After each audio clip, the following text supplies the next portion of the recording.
Assalamualaikum warahmatullahi wabarakatuh. Nama saya Nur Intan Sapti. Di sini saya akan menjelaskan tentang konservasi pada tingkat komunitas dan ekosistem.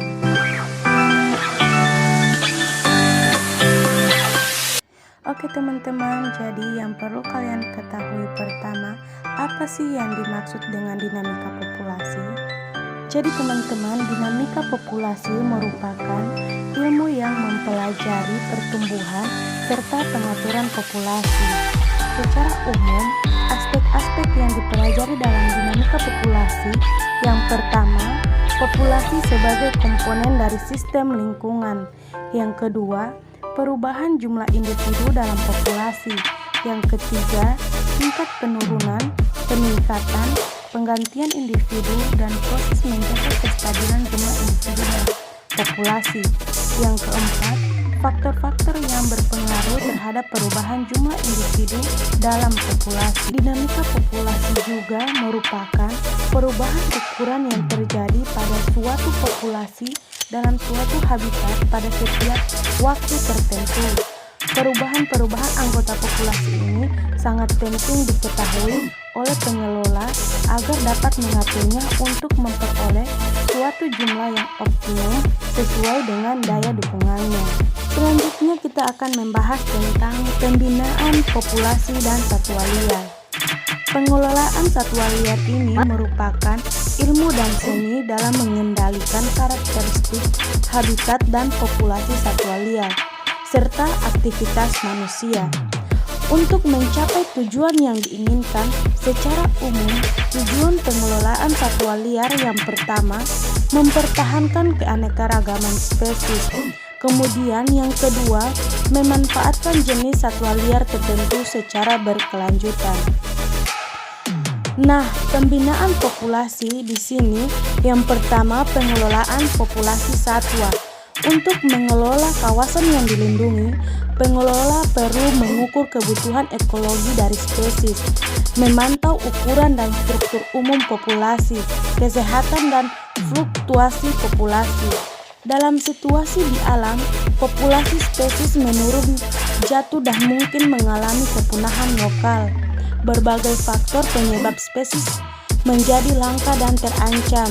Yang pertama, hilang atau rusaknya bagian vital dan habitatnya. Yang kedua, tingginya mortalitas atau rendahnya reproduksi perubahan iklim. Yang ketiga, geologi atau Nah, itu pembahasan kita untuk pada materi konservasi pada tingkat komunitas dan ekosistem. Terima kasih. Assalamualaikum warahmatullahi wabarakatuh.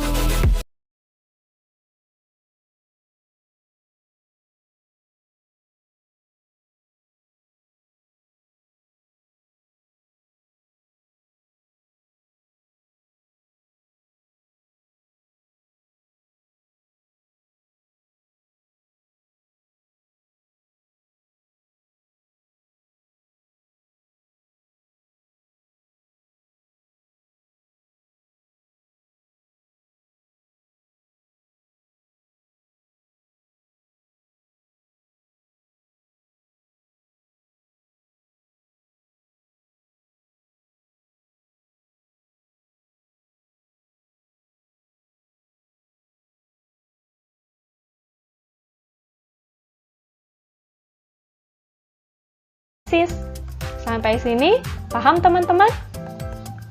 Oke, kalau sudah paham, kita lanjut ke pembahasan berikutnya.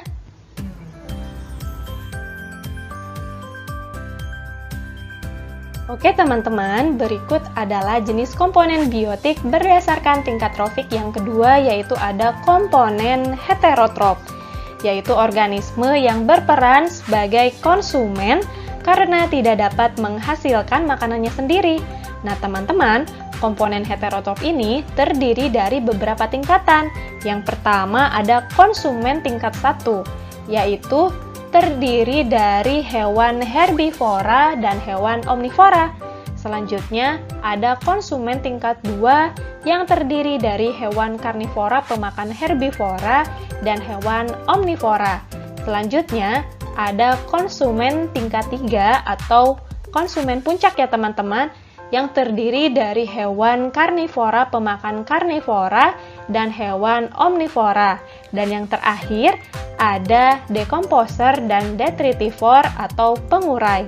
Nah, teman-teman, bisa teman-teman lihat sendiri di gambar. Di gambar tersebut ada ini ya teman-teman, tingkatan trofik dari ekosistem sawah. Nah, tadi teman-teman sudah tahu ya, di tropik pertama itu ada produsen yang merupakan komponen autotrof. Nah, di gambar ada tumbuhan, ada rumput ya, ada padi dan lain sebagainya ya teman-teman. Nah, sedangkan untuk konsumen tingkat 1 yaitu ada tikus, belalang, dan ulat yang merupakan hewan herbivora dan omnivora. Kenapa tikus, belalang, dan ulat termasuk ke konsumen 1? Iya betul, jawabannya karena mereka hanya memakan rumput atau padi saja ya teman-teman. Kemudian ada konsumen tingkat 2 yang terdiri dari hewan karnivora, pemakan herbivora, dan hewan omnivora. Nah, di sini ada katak dan juga ayam. Nah, katak dan ayam tersebut termasuk dalam tingkatan konsumen 2 karena katak makan hewan herbivora seperti apa? Seperti belalang. Kemudian ada juga ayam, kenapa masuk ke dalam konsumen tingkat 2? Karena ayam makan hewan omnivora atau herbivora, yaitu ulat ya teman-teman. Sampai sini paham? Oke, kalau begitu kita lanjutkan. Ada konsumen puncak atau konsumen tingkat 3 yang terdiri dari hewan karnivora, pemakan karnivora, dan hewan omnivora. Nah, di sini, di ekosistem sawah yang termasuk ke dalam konsumen puncak, ada elang dan ular ya teman-teman. Nah, teman-teman, elang dan ular ini dikelompokkan ke dalam konsumen tingkat 3 atau konsumen puncak karena elang dan ular ini bisa memakan konsumen tingkat 1 dan 2 ya teman-teman.